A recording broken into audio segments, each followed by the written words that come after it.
You know, I was just wondering how you were going to ensure that uniformity of ensuring the standards across the MDAs, but when you mentioned the private sector coming in to support, because most times we just get to see NEET there is the one pushing for this digital drive, and that can be overwhelming for the agency. So it's good the private sector is coming in, but Mr. Arabi, you know that 80% of improved performance is dependent, rather, on the system put in place in a particular institution. Now, 20% is the human factor. How do you create that balance to ensure that some of these recommendations are actually being met? Aside the self-assessment that the Bureau ensures that this agency get through it, do you do your own monitoring and evaluation to ensure that it's a par? Well, the assessment is not a one-stop assessment. We deploy, we produce the result, we hand it over to the management to implement our recommendations, and we support them to do that. And we do what we call follow-up to see how far they have gone. But as a human resource expert, I know what it means to drive changes like this. So the most important thing, as you say, is the human capital. With digitalization and the process we are going, human capital is given a smaller scope. People like me are given human capital a wider scope. Because you understand the end game. Technology cannot take over the place of human beings. Human beings must continue to produce software and programs that will guide the performance of the machines. So we are trying as much as we can to upskill trainings, retrainings, capacity development program for officers in public service, and to encourage collaboration between MDAs.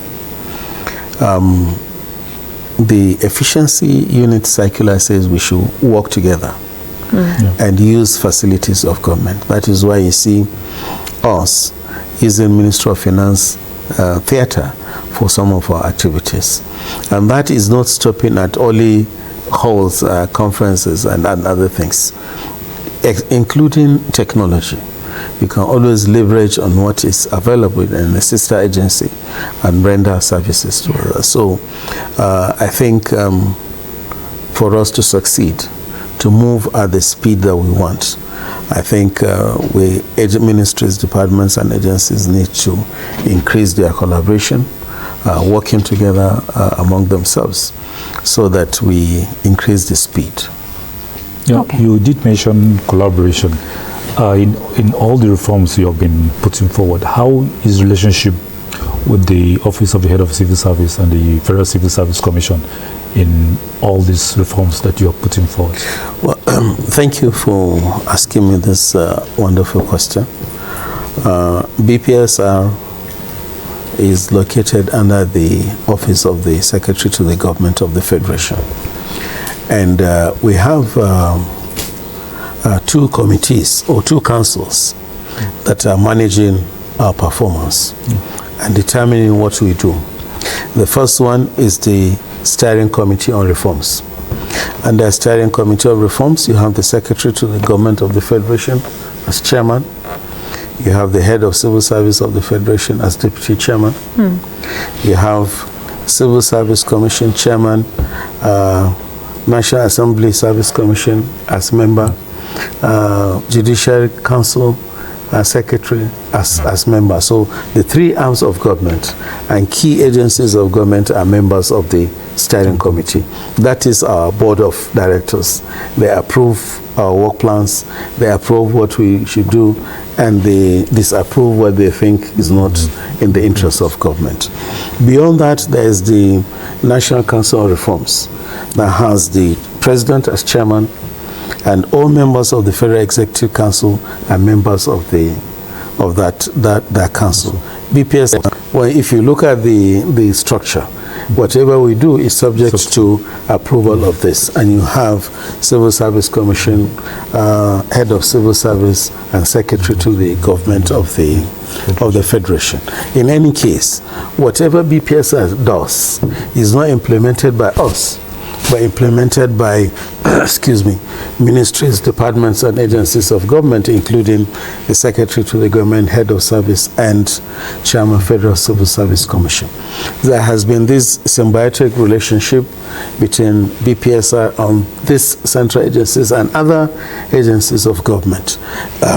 If you look at our attempt to fight corruption, improve transparency, we came up with the procurement Bureau for Public Procurement. They are members of the Steering Committee, members of National Council on Reforms, and we work hand in hand with them. We are driving public financial management, which is not administrative per se, is looking at finance. So we have the Accountant General, the Auditor General, the Minister of Finance as members of this council and committee, and also some of our stakeholders that we work together. However, in any case, we need to improve and strengthen the relationship and the collaboration so that the speed of delivering reforms in MDAs will be faster. Of course, you know, we are not in every ministry, we are not in MDA, in every MDA. But in 2020 and 2014, the Office of the Head of Civil Service of the Federation created a department called Department for Reforms and Service Improvement in MDAs, with directors posted to man those. Now, this again is another link between BPSR, Office of Head of Civil Service of the Federation, and other central agencies of government. The VUCA environment we are operating in, the changes and the poly-crisis that administrators are facing all over the world is telling us to collaborate not only with these agencies, but to collaborate with more agencies and heads of agencies. Let me give you an example. We are facing poverty all over the world. Apart from poverty, in Nigeria specifically, there's climate change. 25 years ago, by this time, you need a sweater and other things to cover yourself in Abuja. Not to talk of Sokoto or Maiduguri. Sure. Today you can walk the way Ruth is dressed. The weather is not cold, the Hamatan cold is not there. Even the dust doesn't seem to be here like before. So climate change is affecting the way we work as public servants, as administrators. That means we need to work again with Ministry of Environment. We need to work with United Nations and other organizations managing climate change to provide administrative guidelines on some of this. So collaboration should be beyond these key drivers that we have, but virtually everywhere. It's good.